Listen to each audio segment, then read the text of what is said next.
I'm Connor Old, and this is Old's Oscar Countdown. And today we're going to be looking at the best adapted screenplay and original screenplay nominations for the Oscars for 2017. And if you're watching this near Christmas, Merry Christmas. This is sort of a festival episode, I guess you could say. I got my Merry Christmas, You Filthy Animal holiday ugly sweater on in honor of Home Alone 2, the best Christmas movie out there.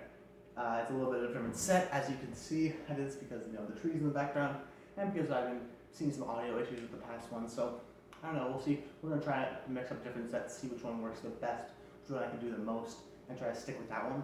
But for now, it's Oscar talk. We're gonna be talking about original and adapted screenplays. And if you're new to the show, welcome back. If you're not, and essentially every week we go and look at a different category. Next week and this week is the first start where we're starting to lump up categories that sort of make more sense, like original adapted screenplay or costume design, production design, etc., etc. But essentially every week we break down a different category, I at least, and look at the different nominations, and then I discuss my definites and my possibles.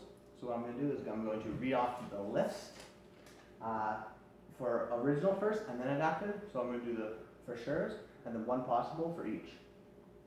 So first one, Manchester by the Sea. Second one, this is for original.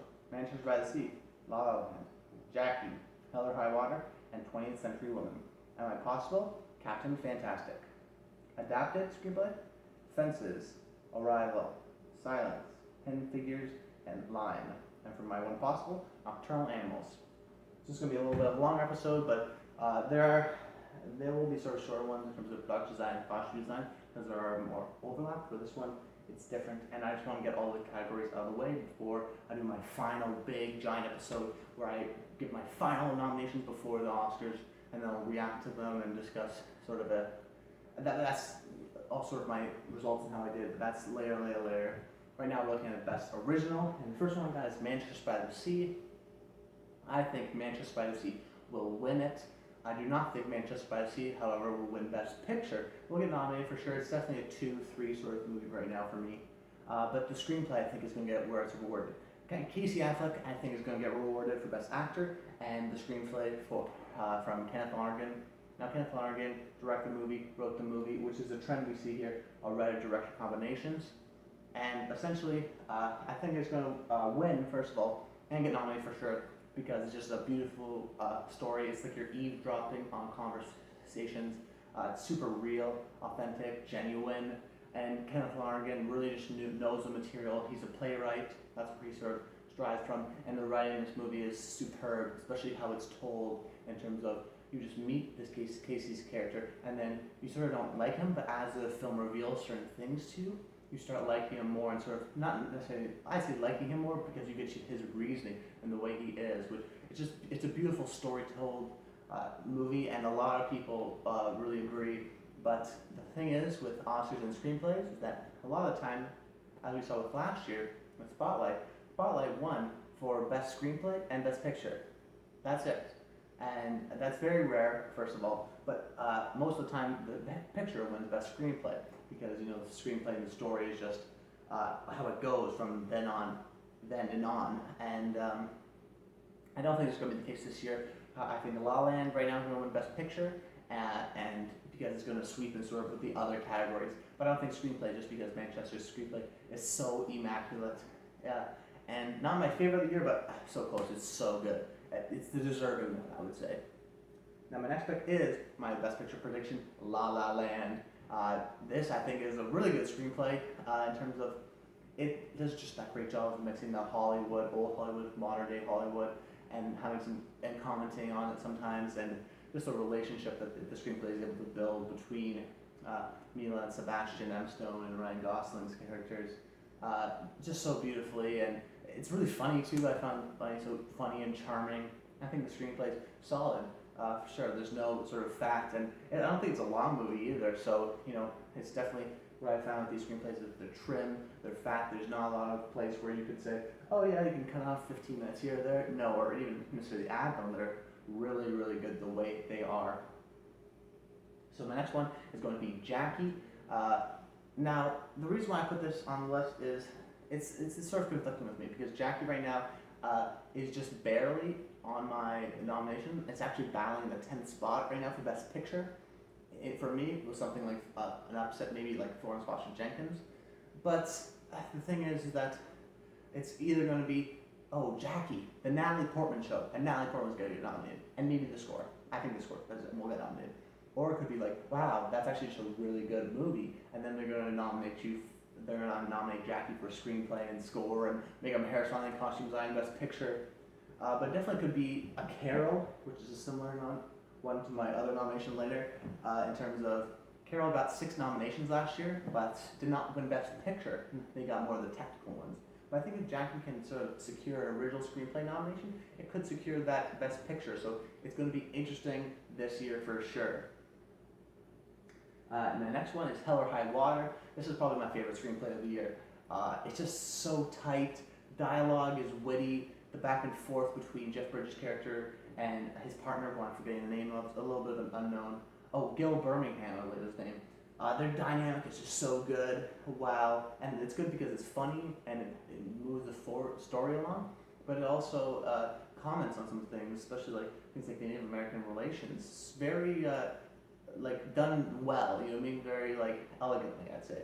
And then you have the whole Chris Pine and Ben Foster relationship that's so good, and that's one of the reasons why I love this movie so much. It's a Western, but it's an indie because it's not worried about the big action set pieces, but it's worried about the characters and their emotions and how they interact. And this, it's a tight experience. Once again, it's really just, I don't think it's that long either. I think it's an hour 42, and it's a super tight experience.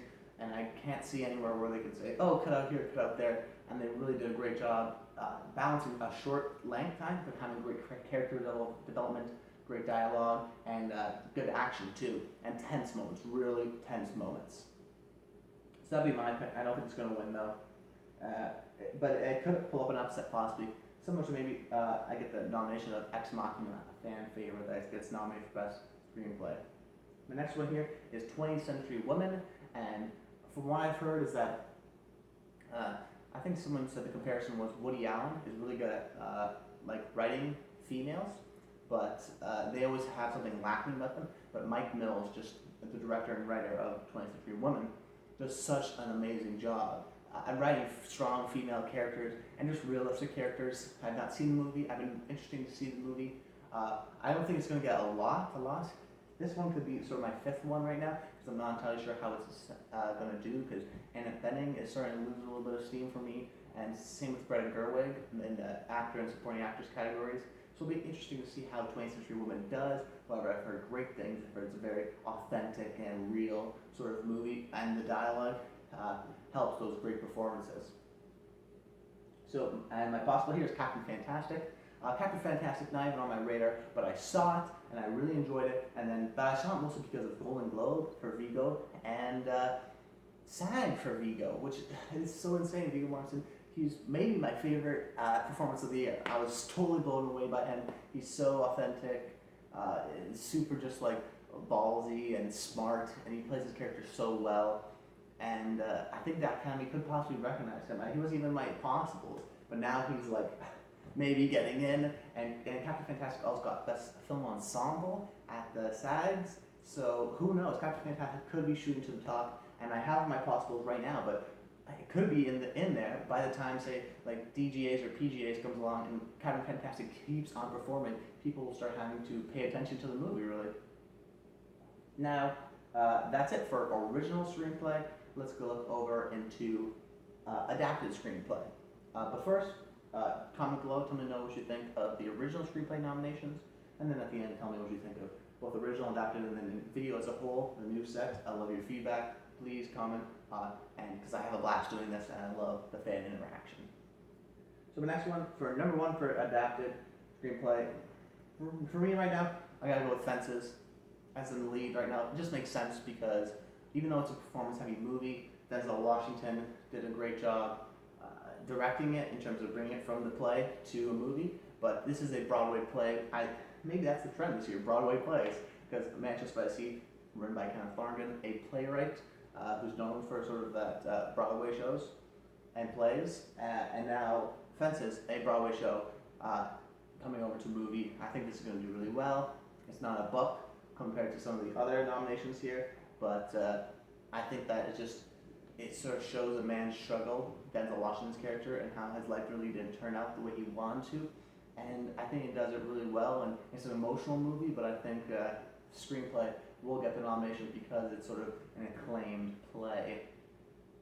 Next one here is Arrival. The screenwriter here I know by name is Eric Heiser, Heisser. He's been doing a lot of YouTube stuff, which is awesome to see. He does the Screen Junkies, Collider, I believe, too. So he's sort of been on the atmosphere, sort of people talking to the screenwriter of Arrival. And he seems like a super nice guy, and it comes from the book, or maybe in the short story, Story of Your Life, which is the original title, but I think they changed it to Arrival just because it sounds cool, and that's sort of the business side of it. But I haven't seen Arrival, but I heard Amy Adams is just a super well-developed character. It is a character piece, and just interesting things. The concept, at least at a glance, I know, is super interesting. Just the fact that essentially it's about aliens, when they come down, they're here, but how do we communicate with them? They don't speak English or any other language. How do we communicate with them with symbols? And that's all while the struggle of Amy Adams' character and her inner struggle. And then the giant themes that I think Denis brings to the movie and really highlights the screenplay and how smart it is. I really think this is a movie that makes people feel smart, but you can also be smart and look into it and look and watch it multiple times to sort of figure out those themes. And people they have to see it multiple times before they get it, and I think it's a really in-depth and complex screenplay. And I've read it almost half of it, I'd say, and from what I've read, it's quite great. And so my next one here now is Silence. So it's Martin Scorsese's movie. This is interesting because Silence hasn't been doing as well as people thought so far in terms of Golden Globes for Marty, nothing, and nothing for the SAGs, which makes sense for SAGs, but it doesn't make sense, I don't think, for Golden Globes, which I was a little surprised by that. However, Martin Scorsese read this, I think, in this Silence book in the 90s, and was so moved by it and wanted to do it. This is a passion project for him. He's been wanting to do this for years. He finally gets it done, and although I think it could win something like cinematography and directing, where the images are just so beautiful, which is something Marty says he doesn't really like about new movies, is that the images aren't powerful, they're not almost like paintings.